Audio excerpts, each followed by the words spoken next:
இவர் பாட்டுக்கு திருப்புகழ் திருப்புகழ்ங்கிறாரு. என்ன கிடைக்கும்னா எல்லாமே கிடைக்கும். ஞானம் பெறலாம், நலம் பெறலாம், என்னாலும் வானம் அரசாலும் வரம் பெறலாம், மோன வீடேறலாம். சார் புரிகிற மாதிரி சொல்லுங்க சார். வாழ்க்கையை புரிஞ்சுக்கிற அறிவு கிடைக்கும், ஞானம் கிடைக்கும், நலம் கிடைக்கும். நலம்னா என்னன்னா காலையில் எந்திரிக்கிறோம் பாருங்க.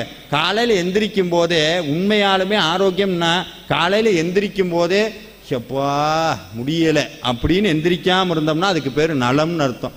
சாப்பிட்ட சாப்பாடு ஜீரணமாய் சந்தோஷமாக இருந்தால் அது நலம்னு அர்த்தம். நினச்ச போது நினைக்கிறத வாங்கினா அது பட்டியல் போய்கிட்டே இருக்கும்.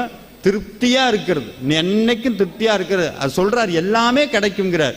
ஞானம் பெறலாம், நலம் பெறலாம், என்னாலும் வானம் பதவி கிடைக்கும். பதவி கிடைக்குமா சார்? திருப்புகழ் பாடினா பதவி கிடைக்கும், திருப்புகழ் பாடினா நோய் போகும், எல்லாமே கிடைக்கும். அவர் சொல்றார் இதெல்லாம் யாருக்கு கிடைக்குமா? அருணகிரி